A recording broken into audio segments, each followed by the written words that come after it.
seus discípulos esta parábola. O reino dos céus é semelhante a um pai de família que, ao romper da manhã, saiu a contratar operários para a sua vinha, e tendo ajustado com os operários um denário por dia, mandou-os para a sua vinha. Tendo novamente saído cerca da terceira hora, viu outros que estavam na praça ociosos, e disse-lhes: Ide vós também para a minha vinha, e dar-vos-ei o que for justo. E eles foram. Saiu outra vez cerca da sexta e na hora sexta e da nona, e fez o mesmo. E cerca da 1ª saiu ainda, e encontrou outros que estavam de costas direitas, e disse-lhes: Por que estáis aqui todo dia ociosos? Eles responderam: Porque ninguém nos contratou. Ele disse-lhes: Ide vós também para a minha vinha. No fim da tarde, o senhor da vinha disse ao mordomo: Chama os operários e paga-lhes o salário, começando pelos últimos até os primeiros. Tendo chegado, pois, os que tinham ido cerca da hora 1ª, cada um recebeu um denário. Chegando também os que tinham ido primeiro, julgaram que haviam de receber mais, porém eles também receberam um denário cada um.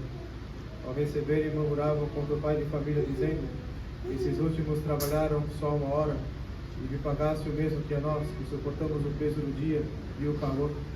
Ele, porém, respondendo a eles, disse: Amigo, eu não te faço injustiça, não ajuntaste comigo um denário? Não ajustastes comigo um denário? Toma o que é teu e vai-te, porque eu quero dar também a este último, como tanto quanto dei a ti. Ou não me é lícito fazer o que quero com o que é meu? Porventura, tu és invejoso, és tu invejoso porque eu sou bom? É assim que os primeiros serão os últimos e os últimos os primeiros.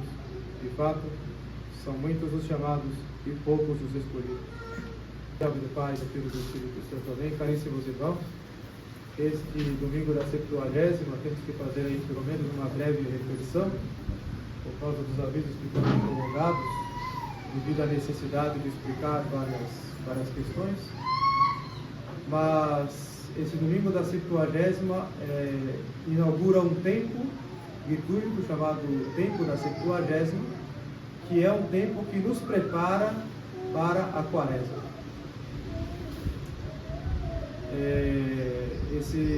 A 70ª esse tempo foi instituído pela Igreja no século VII, em Roma, e a Igreja então introduziu esse tempo para que nós possamos então nos predispor interiormente para os exercícios quaresmais, que são exercícios espirituais exigentes, intensos. Então a Igreja vai nos predispondo para esse tempo da 70ª. Esse aqui é o domingo da 70ª, o próximo domingo é o domingo da 60ª, e o outro domingo seguinte será o domingo da 50ª,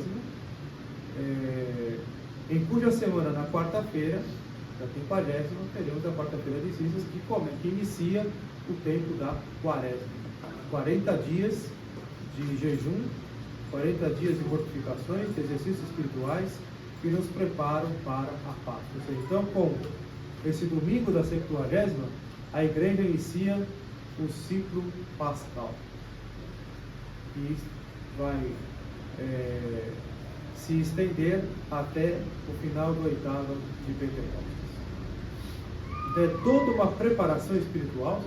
A Igreja agora, com a 70ª, nos introduz um espírito de penitência, de mortificação, e nós podemos perceber isso na própria liturgia, na ornamentação do altar, agora mais simples.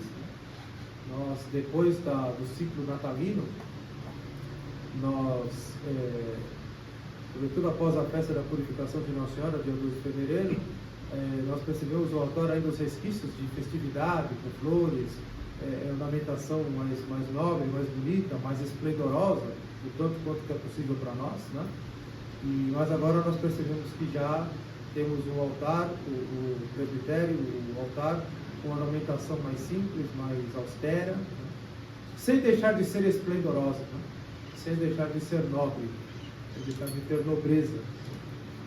E no decorrer das semanas, passando o tempo da 70ª e iniciando a Quaresma, sobretudo ao chegar o tempo da Paixão, os domingos da Paixão, antes da Semana Santa, são 2 domingos da Paixão, nós vamos percebendo que a igreja vai se recolhendo cada vez mais, vai se tirando os elementos de solenidade, os elementos de esplendor, de nobreza litúrgica, até chegarmos ao cume desse recolhimento na Sexta-feira Santa, em que a igreja desnuda o altar, e a igreja então ela se desnuda até mesmo do esplendor litúrgico, da nobreza litúrgica, voltando para uma austeridade plena, né? Porque na Sexta-feira Santa nós comemoramos a morte, a paixão e morte do Senhor. E passada a Sexta-feira Santa, na Vigília Pascal, no Sábado Santo, a igreja então, após o canto do Aleluia, do Glória, né? Após o canto do Glória, a igreja volta com todo o esplendor, com toda a nobreza, com toda a beleza litúrgica, nos textos bíblicos litúrgicos, no canto, todo aquele júbilo, né? Muito bonito da festa pascal.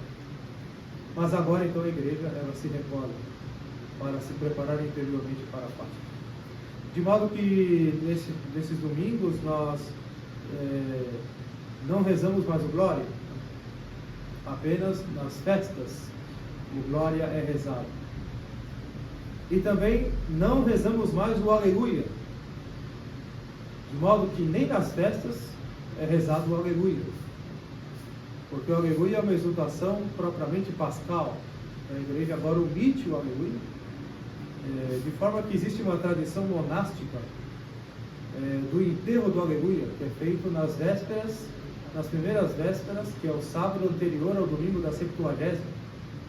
E é um enterro mesmo, pergaminho, bonito, escrito Aleluia, uma letra específica, é colocado dentro de uma caixa, como que num caixão, e existe um rito que se enterra o Aleluia. É enterrado porque a igreja não vai mais entoar o Aleluia, desde a Septuagésima até a Sexta-feira Santa. Então, esse rito é muito bonito. E depois esse Aleluia é desenterrado no domingo de Páscoa. A igreja realiza esse rito, é um rito monástico, né? Faz parte mais da vida monástica.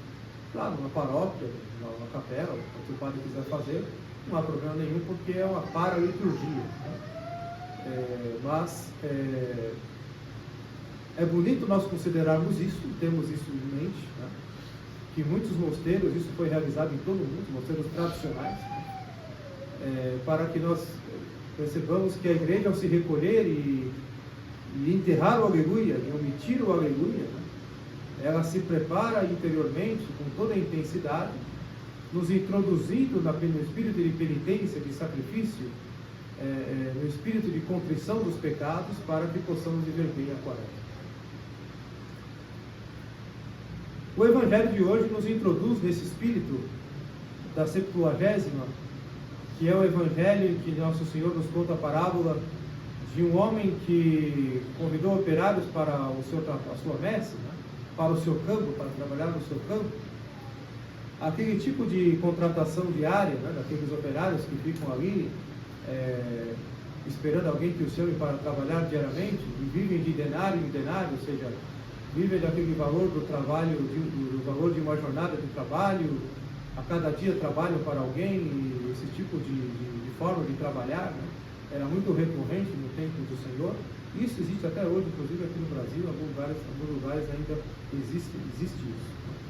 É mais difícil encontrar, mas ainda existe, né? Esses contratados por cada dia por pessoas diferentes, né? E a parábola nos conta que este dono desta messe, desta terra, deste campo, ele começou cedo a chamar pessoas para trabalhar na sua vinha, e foi passando no decorrer dos dias, quase como nas horas canônicas, né? Quase de 3 em 3 horas. Foi bem cedinho, ao amanhecer, depois da metade da manhã, meio do dia, metade da tarde. No final da tarde, 1 hora antes de escurecer, também chamou alguns, e prometeu a todos pagar um denário, que é uma jornada de trabalho. Então chegou no final do dia, ele deu um denário para cada um, né? dando o que é justo, que é uma jornada de trabalho. Porém, aqueles que foram contratados pela manhã, começaram então a reclamar, mas como? Esses aí que foram contratados por último, vão ganhar a mesma coisa do que nós, que suportamos o trabalho, o calor do sol do dia inteiro, isso é injusto. Então o patrão se volta para aqueles que estavam reclamando e diz, olha, eu não acertei com todos vocês uma jornada de trabalho, um denário, está aqui. Eu não posso fazer o que eu quero com o meu dinheiro, o dinheiro é meu. Ou será que está sendo invejoso porque eu estou sendo bom com aqueles que trabalharam após serem chamados no final do dia? Então Nosso Senhor conclui a parábola, que os últimos serão os primeiros e os primeiros serão os últimos. Esta é a lógica do reino de Deus. O denário aqui representa a vida eterna. A vida eterna. E todos são chamados à vida eterna. São chamados a se converterem, a receberem a fé da igreja, a pedirem o batismo, a se santificarem, a se salvarem. Deus, Nosso Senhor, quer dar a todos a vida eterna, a cada um. Mas cada um é chamado ao seu modo, num tempo diferente. Alguns nascem já em berço católico, e desde sempre já recebem o catecismo. Crianças que nós conhecemos, na tradição, crianças de 6, 7 anos que já sabem o catecismo, ponta da língua. Com 7 anos já está recebendo a primeira comunhão, recebeu o catecismo em casa. Pessoas que se convertem já na idade adulta, então são chamados depois. Pessoas que se convertem já antes de morrer, já idosos. Pessoas que se convertem na hora da morte. Passaram a vida inteira numa vida afastada de Deus, no pecado e tudo. E no erro, às vezes até consciente. E na hora da morte, com a graça de Deus, se converteram, como São Dimas. No alto da cruz lá, que se converteu, se salvou. Hoje estarás comigo no paraíso. Todos receberam um denário. Receberam, após a sua conversão, a vida eterna. Deus quer dar a todos a vida eterna. Mas este é um caminho interior. Aí a Septuagésima, ela tem todo um sentido muito profundo. Temos um caminho a percorrer que não é um caminho externo, de muitos anos, ou muito tempo, ou de pouco tempo. Este é um caminho atemporal, porque é um caminho interior, realizado pela graça, por isso é atemporal. E é um caminho de sacrifícios, de arrependimento dos pecados, de conversão, é um caminho exigente, é o caminho da cruz. Por isso que na epístola de hoje, São Paulo nos chama a atenção em relação a isso, usando um exemplo muito interessante, que é o corredor do estádio. Nós vemos aí nas Olimpíadas, não é muito no nosso dia a dia assistir corridas, maratonas, né? Mas nas Olimpíadas nós prestamos mais atenção naquela corrida, que leva segundos em torno do estádio e na pista. E São Paulo fala que aqueles corredores, porque as Olimpíadas já existiam na época de São Paulo, na Grécia. E São Paulo diz que aqueles corredores, para ganhar um prêmio, ganhar a corrida, eles se submetem a uma disciplina muito rígida, disciplina alimentar, exercícios, condicionamento físico, resistência, fazem jejuns, fazem uma série de métodos, são verdadeiras mortificações, porque o corpo tem submetido a uma rigidez, a uma série de provas, né? Para que chegando no momento da corrida ele tenha força, vigor, resistência, para então superar os outros que também se submeteram a todos os meios para ganharem a corrida. São vários correndo para chegar lá como o único vencedor.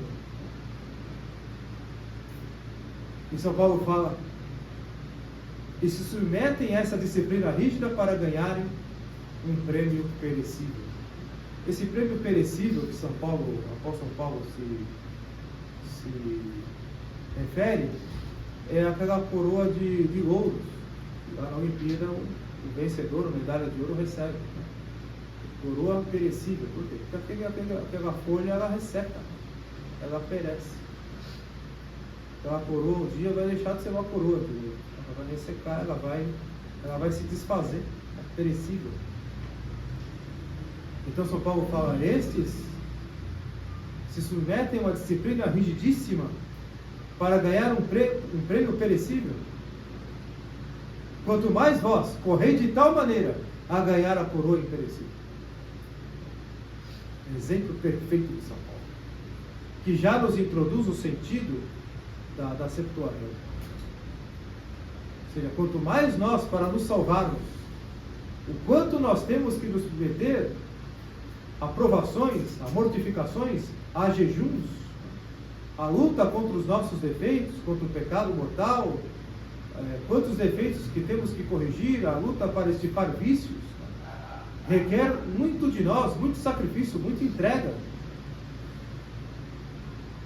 Então, quanto mais nós, se um corredor submete a tantos sofrimentos, a tantos incômodos, para em alguns segundos correr e ganhar uma coroa imperecível, que hoje ele é campeão, amanhã ninguém se lembra mais. Quanto mais vós para ganhar o prêmio imperecível que é a vida eterna, a coroa imperecível que é a glória eterna.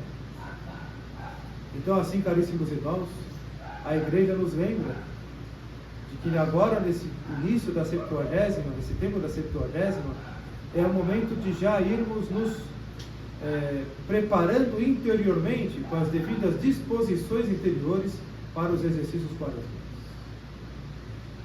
Já irmos nos desligando da dispersão, já irmos cortando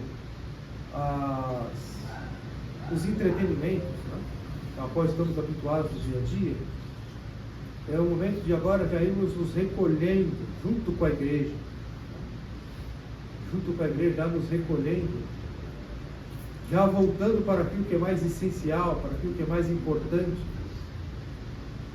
Então é o momento de voltarmos para nós mesmos diante de Deus, um verdadeiro recolhimento interior, e já pensarmos em tantas coisas que temos que corrigir em nós, e que essas coisas devem se tornar propósitos.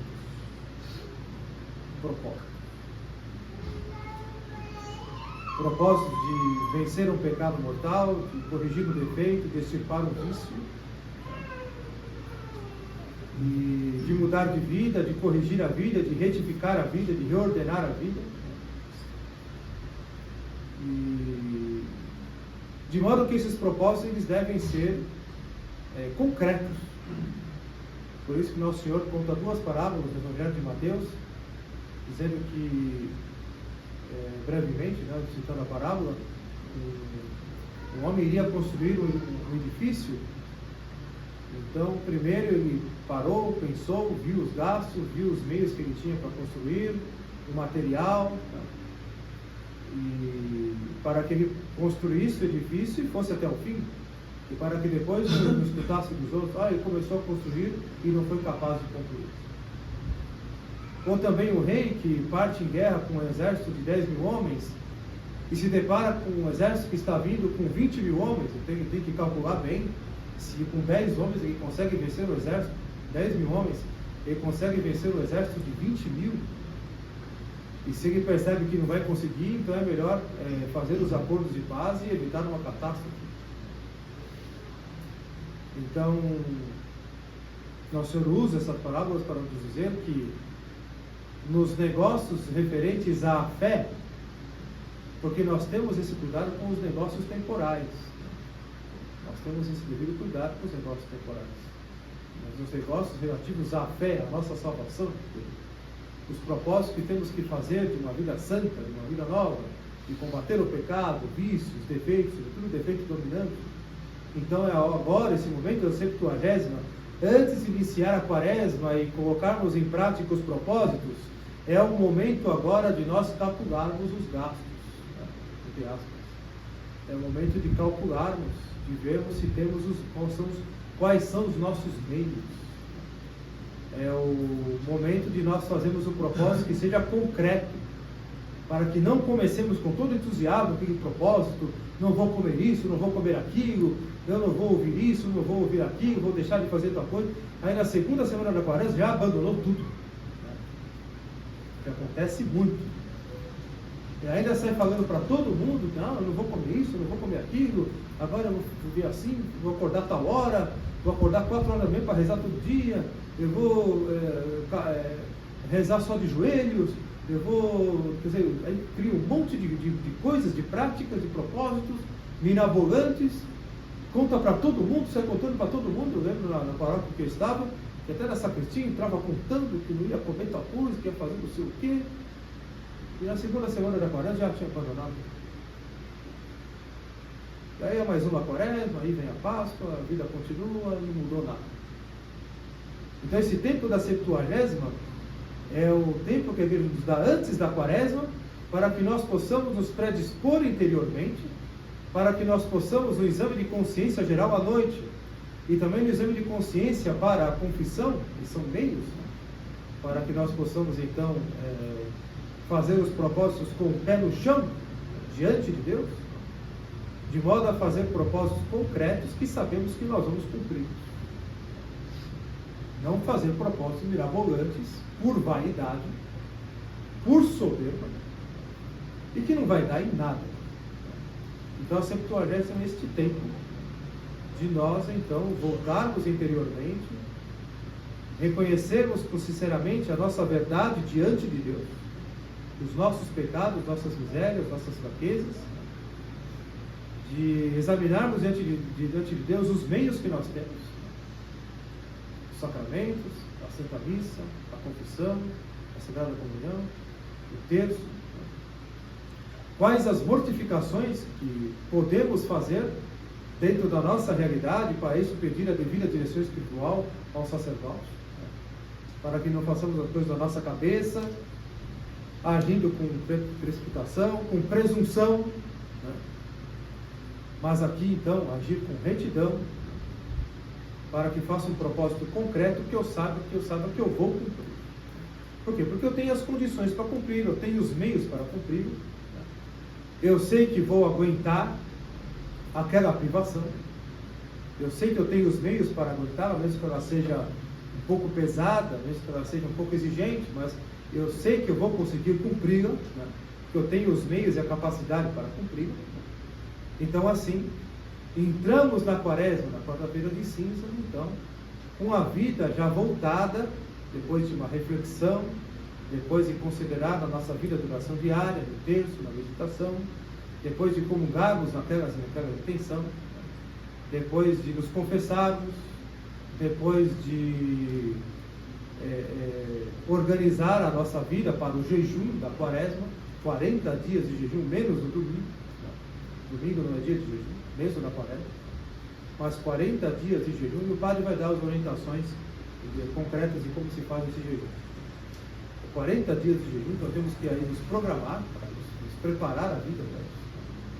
Não estamos habituados a ficar tantos dias fazendo jejum. As abstinências de carne nas sextas-feiras, o jejum e abstinência na quarta-feira de cinzas e na sexta-feira santa, o jejum também nas têmporas da quaresma, que o padre também vai dar aí a orientação em relação a isso, de maneira bem antecipada, né? Então, quer dizer, temos que preparar a vida para esse tempo da quaresma, para não chegar lá e falar, não vou dar conta, não vai dar, não vai conseguir, né? Não vou conseguir. Então nós já vemos lá quem vai fazer aniversário, as festas que terão, né? Aniversário que cai na sexta-feira, meu aniversário, aniversário de alguém, as festas que tem que fazer, né? Já tenho que ver aí a devida austeridade, a devida prudência, né? Porque é tempo de quaresma, quer dizer, é o tempo da Septuagésima, é o tempo de preparar a quaresma interiormente. Já irmos nos predispondo, nos programando, ordenando a vida para os exercícios quaresmais. O exercício da Via Sacra todas as semanas, né? Aqui no apostolado teremos, varei os horários da Via Sacra, mas o meu horário de fazer Via Sacra pessoalmente, na minha casa, né? Tem que fazer a Via Sacra. O meu horário de meditar a paixão do Senhor nas sextas-feiras, por exemplo, a minha regra de vida espiritual, o horário de rezar o terço, de fazer meditação, tudo isso agora, nesse tempo da Septuagésima, é o momento então de ir nos predispondo, nos preparando, né, para vivermos bem a quaresma, para que não seja aí mais uma quaresma na nossa vida, que vem, passa, acabou e a vida continua. Não. Que seja realmente uma quaresma em que estejamos ali no início dela, não com aquela empolgação, com aquele sentimentalismo, não levados pelo clima que agora é as cinzas, né? E agora, não, agora eu vou me converter, agora eu serei santo, agora eu vou mudar, agora é o momento de mudar, agora como aquele regime que nos propomos a partir da segunda-feira, que nunca acontece. Né? Não, a igreja não quer isso. Né? A igreja nos deu a Septuagésima, esse tempo da Septuagésima, justamente para quando iniciarmos a quaresma, estejamos totalmente conscientes do que nós estamos fazendo, seguros, né, dos exercícios quaresmais que teremos que praticar durante a quaresma, já com os propósitos muito bem claros, bem assentados, e já com os meios necessários para que possamos colocá-los em prática. De maneira assim, caríssimos irmãos, estarmos determinados pela santidade, determinarmos a realmente lutarmos contra o pecado, determinarmos a abandonarmos de uma vez por todas o pecado mortal, determinados a corrigir o defeito dominante. Então, quer dizer, o tempo da Septuagésima é o tempo que recebemos graças especiais para que possamos viver a quaresma e nos preparar realmente para a Páscoa. Uma verdadeira preparação interior. De modo que também o jejum, as abstinências, as mortificações que escolhemos para a quaresma, todos os exercícios quaresmais que vamos praticar, não tenha também aquele peso desnecessário, mas que seja vivido de bom grado, com gratidão, por amor a Deus, mesmo no momento que na metade do dia aquilo se torne difícil, se torne mais pesado, que não desistamos, que não voltemos atrás, que possamos persistir no propósito, de modo que a quaresma, ela a sua pedagogia nos leva a viver o propósito de vida durante toda a vida, não só na quaresma. Então, a missa, os domingos e dias santos, a confissão frequente, a comunhão em estado de graça e com frutos. E nós vamos, durante a quaresma, meditar sobre essas coisas, as suas consequências práticas.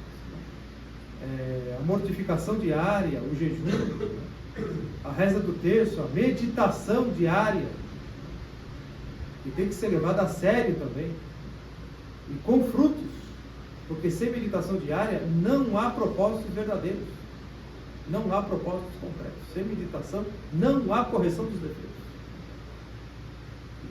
Então, quer dizer, esses meios que Deus Nosso Senhor nos deu devem ser então levados à frente, praticados, cheios de gratidão a Deus Nosso Senhor, por amor a Deus Nosso Senhor, com aquela disposição de corresponder o amor de Deus que nos amou primeiro, e corresponder com sacrifícios, porque Nosso Senhor, Ele se sacrificou por nós. Portanto, amar a Deus Nosso Senhor, ou corresponder ao seu amor, não pode se dar a não ser com sacrifício. Não há verdadeiro amor a Deus e amor ao próximo, a não ser um sacrifício. Portanto, caríssimos irmãos, peçamos a Nossa Senhora que nos ajude então a viver bem esse tempo da Septuagésima, e já com o coração e mente voltados para a Quaresma, nós possamos então já ir nos preparando interiormente,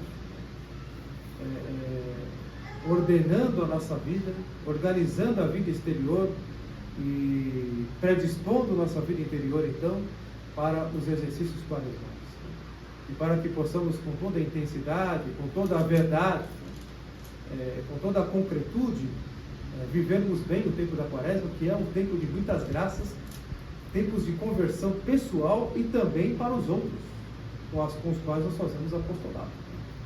É um tempo muito especial de graças para vencermos o pecado, para abandonarmos o pecado mortal, para abandonar um vício que às vezes carregamos por anos, né? Certas manias e caprichos que atrapalham, que criam vícios, né? Então é um tempo que realmente de graças especiais para a nossa conversão, né? E também para a conversão daqueles com os quais nós fazemos apostolado. Então aproveitemos então esse tempo da Septuagésima, pedindo então a Nossa Senhora que nos acompanhe com a sua poderosa intercessão, que não nos deixe faltar a graça necessária para que possamos nos predispor cada vez mais a fazermos verdadeiros propósitos de mudança de vida, que nos dê aquela determinação por uma vida santa, aquela decisão determinada e inabalável em sermos santos, não sermos santos com boas intenções e boa vontade, mas que sejamos com atos concretos. E peçamos a Nossa Senhora que nos ajude a mudar os hábitos, a mudar os nossos hábitos, a mudar o nosso estilo de vida, a mudar a nossa mentalidade. Peçamos a Nossa Senhora que nos ajude nesse tempo da Septuagésima a nos propor interiormente a abandonarmos de vez o mundo, a carne, a nossa sensualidade, a abandonarmos o modernismo, no sentido de que abandonar o modernismo saindo de uma paróquia, abandonando a missa nova, isso aí até que é fácil. E assistir missa tridentina todo domingo, isso aí até é relativamente fácil. O difícil é o modernismo abandonar a nós. Aí está a grande luta, porque o modernismo está nas nossas ideias, nos conceitos, nos hábitos, nos costumes. O modernismo está presente ali na nossa presunção, na nossa vaidade, nos nossos preconceitos,